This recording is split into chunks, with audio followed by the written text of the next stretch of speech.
जरा सोचिए, आप एक विशाल प्राचीन जंगल के मुहाने पर खड़े हैं। आपके पैरों के नीचे की जमीन ठोस नहीं है, बल्कि एक बहती नदी है जो एक पल को जमी हुई लगती है और अगले ही पल बहने लगती है। यही आपकी जिंदगी है। हर पल पानी करवट बदलता है, हर सांस एक नई धारा। आप अपने आप से कहते हैं, मुझे सही कदम उठाना है। दुनिया आपसे यही अपेक्षा रखती है। सही डिग्री लो, सही व्यक्ति से शादी करो, सही शहर में निवेश करो, सही प्रार्थना करो। लेकिन यहाँ एक रहस्य है जिसे संतों ने हजारों सालों से हजारों बार दोहराया है। कोई सही कदम या गलत कदम नाम की चीज नहीं होती, होता है सिर्फ एक कदम। 13वीं सदी के कवि रूमी ये जानते थे। उन्होंने लिखा, तू क्यों जेल में पड़ा है जबकि दरवाजा तेरे लिए खुला है। वो जेल ये भ्रम है कि एक गलत कदम सब कुछ बर्बाद कर देगा। स्टोइक दार्शनिक मार्कस ऑरेलियस एपिक्टेटस इसे अनुमोदन का अनुशासन कहते थे। उन्होंने कहा, कदम उठाने से पहले उसे आंकना मत, बस उठा, क्योंकि जो परिणाम तुम अभी देख रहे हो वो पल का झूठ है, एक बहुत लंबी किताब का अधूरा वाक्य। जीवन गतिशील है, तरर है। जो आज नुकसान लगता है वो 10 सर्दियों बाद फसल का बीज हो सकता है। तुम एक कूड़ा बीनने वाले को देखते हो जो करोड़पति बन जाता है। तुम सोचते हो, वाह, उसने सही चुनाव किए। नहीं, उसने चुनाव किए, बस कुछ काम कर गए, कई असफल रहे, लेकिन वो नदी के किनारे जमकर नहीं रुका, उसने कदम बढ़ाया। और यहाँ वो बात है जो कोई नहीं बताता। यही करोड़पति इसी पल किसी ऐसी चीज के लिए तरस रहा है जो उसे नहीं मिल सकती। शायद वो उस सेहत के लिए रोता है जो उसने अपने 20वें दशक में बर्बाद कर दी। शायद उसने अपने माँ बाप को संघर्ष के दौरान खो दिया। शायद उसकी शादी टूट गई क्योंकि वो कभी अपनी प्रेयसी से कह नहीं पाया, बस बेस्ट बनने की दौड़ में था। बाइबल में सबउपदेशक की किताब कहती है, सब व्यर्थ ही व्यर्थ है, सब कुछ व्यर्थ है। लेकिन ये निराशा का रोना नहीं है, ये वास्तविकता का ठंडा झटका है। राजा सुलेमान, जो दुनिया का सबसे अमीर इंसान था, ने कहा कि उसकी सारी कमाई हवा का पीछा करने जैसी थी। क्यों? क्योंकि अल्पकालिक लाभ और हानि का कोई मतलब नहीं होता। वे मौसम है, जलवायु नहीं। हिंदू धर्म में इसे माया कहते हैं। ये भ्रम है कि अस्थायी चीज वास्तविक है। तुम कोई कॉन्ट्रैक्ट जीतो तो देवता बन जाते हो, नौकरी जाए तो खुद को कीड़ा समझने लगते हो। दोनों ही भेष है, दोनों उतर जाएंगे। गीता साफ कहती है, नासतो विद्यते भावो, ना भावो विद्यते सतः। जो नहीं है वो कभी होता नहीं, जो है वो कभी मिटता नहीं। तुम्हारा असली स्वरूप न जीतने वाला है न हारने वाला, वो है जो दोनों को देखता है।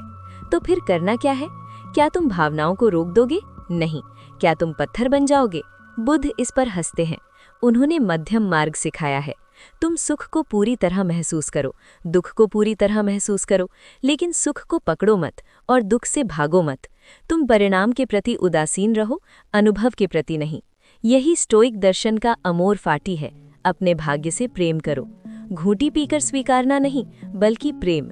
जब स्टोइक कहता है ऐसा हुआ, तो वो ये भी कहता है और मैंने चाहा कि ऐसा हो, क्योंकि यही वो मिट्टी है जिससे मुझे अपनी मूर्ति गढ़नी है। रूमी फिर कहते हैं, जो घाव है वही रोशनी का दरवाजा है। वो ब्रेकअप, वो दिवालियापन, वो धोखा, वो कोई गलत कदम नहीं है। वो एक कदम है जो तुम्हें चीरता है ताकि तुम्हारे अंदर कुछ नया सांस ले सके। सिख धर्म तुम्हें एक व्यावहारिक हथियार देता है, चढ़ती कला, हमेशा चढ़ते हुई आत्मा, सदा सकारात्मकता। एक सिख वो नहीं जो कभी गिरता नहीं। एक सिख वो है जो गिरने के बाद अपनी पगड़ी और कसकर बांधता है और कहता है, वाहेगुरु, मतलब अद्भुत प्रभु। इसलिए नहीं कि असफलता अच्छी थी, बल्कि इसलिए कि एकमात्र पाप है रुक जाना। तुम चारों ओर वही नीरस जिंदगी देखते हो, वही घर, वही सफर, वही झगड़े। तुम सोचते हो कुछ नहीं बदला, पर कहीं तुम न देखने का नाटक तो नहीं कर रहे। बौद्ध धर्म का पहला आर्य सत्य ये नहीं है कि जीवन दुख है, बल्कि है सभी संस्कार अनित्य है, अनिच्चा। वो कुर्सी जिस पर तुम बैठे हो वो समय के साथ पुरानी हो रही है। तुम्हारे लिवर के काम करने की क्षमता कम हो रही है। तुम्हारी कोशिकाएं निरंतर मर रही हैं और फिर जन्म ले रही हैं। तुम्हारा दुश्मन एक फोन कॉल दूर है तुम्हारे दोस्त बनने से। सब कुछ निरंतर बदल रहा है। स्टोइक सम्राट मार्कस ऑरेलियस ने लिखा है, समय बीतती घटनाओं की एक नदी है और उसकी धारा बहुत तेज है। जैसे ही कोई चीज दिखती है वो बह जाती है और दूसरी उसकी जगह ले लेती है। तुम वही इंसान नहीं हो जो ये वाक्य पढ़ना शुरू करते समय थे। पहले ही हजारों सूक्ष्म चुनाव हो चुके हैं, तो फिर तुम अछूते कैसे रह सकते हो? शायद नहीं, तुम अछूते रह ही नहीं सकते और तुम्हें रहना भी नहीं चाहिए। लक्ष्य अछूते रहना नहीं है, लक्ष्य है टूटे बिना छू जाना। यहाँ वो सच्चाई है जो सेल्फ हेल्प उद्योग तुमसे छुपाता है। सारे विकल्प मौजूद हैं, लेकिन तुम सब कुछ नहीं पा सकते, और अगर पा भी लो, असीम दौलत, परफेक्ट सेहत, ढेरों रिश्ते, प्राइवेट जेट, फिर भी मौत आनी है। सबसे अच्छा डॉक्टर तुम्हारे बिस्तर पर बैठा हो, पर वो भी बेबस है। सिक्स पैक एब्स बेकार है जीवन के आखिरी क्षणों में। जैविक शरीर राख के बराबर है। बाइबल कहती है, यदि मनुष्य सारे संसार को प्राप्त करे और अपना प्राण खो दे तो उसे क्या लाभ होगा? यहाँ प्राण का मतलब तुम्हारी छाती में कोई भूत नहीं है। इसका मतलब है तुम्हारी वो क्षमता जो बिना नष्ट हुए चलती रहे। सिख धर्म के गुरु नानक ने कहा, बिनु सबदे क्यों मुक्ति पावे। सबद कोई शब्द नहीं है, वो ये पहचान है कि पहिया घूम रहा है और तुम उस पर सवार हो।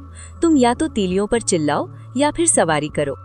तुम गारंटी चाहते हो? मैं कोई गारंटी नहीं दूंगा, कोई नहीं दे सकता। दुनिया ऐसी ही बनी है। बीमारी आएगी, धोखा मिलेगा, एक दिन तुम्हारा कोई प्रिय इस धरती से चला जाएगा, इससे पहले कि तुम तैयार हो। और फिर क्या? गीता में कृष्ण अर्जुन से कहते हैं, कर्मण्येवाधिकारस्ते मा फलेषु कदाचन, यानी तुम्हें केवल कर्म करने का अधिकार है, उसके फल पर कभी नहीं। कदम उठाओ, जीत की गणना मत करो, हार का मातम मत मनाओ, बस कदम उठाओ। गिरो, उठो, फिर कदम उठाओ। रूमी और मीठा कहते हैं, क्या तुम्हें अब भी नहीं पता? तुम्हारी अपनी रोशनी ही है जो दुनिया को रोशन करती है। तुम्हारी सफलता नहीं, तुम्हारी असफलता नहीं, बल्कि तुम्हारा कदम उठाना। और स्टोइक एपिक्टेटस सबसे कठोर परंतु सबसे दयालु सच बताता है, मायने ये नहीं रखता कि तुम्हारे साथ क्या होता है, मायने ये रखता है कि तुम उस पर कैसी प्रतिक्रिया देते हो। प्रतिक्रिया ही एकमात्र स्वतंत्रता है। तो ये रही तुम्हारी कहानी एक ही सांस में। जीवन आसान नहीं है, हर पल नदी का एक मोड़ है। तुम वो कदम उठाओगे जो सही लगता है, तुम वो कदम उठाओगे जो गलत लगता है। दोनों ही और कदमों की ओर ले जाएंगे, दोनों ही छोटे छोटे सुख और छोटी छोटी निराशाएं लाएंगे। उनके धोखे में मत आना। जो कूड़ा बीनने वाला करोड़पति बना, वो आज भी किसी न किसी चीज के लिए तरसता है। गुफा में बैठा संत शांत है, लेकिन उसके अंतर मन में आज भी द्वंद्व यथास्थान है। कोई ऑप्शन अंतिम नहीं है, कोई चॉइस परिपूर्ण नहीं है। एकमात्र कांस्टेंट है परिवर्तन। अमोर फाटी, अपने भाग्य से प्रेम करो, इसलिए नहीं कि वो अच्छा है, बल्कि इसलिए कि वो तुम्हारा है।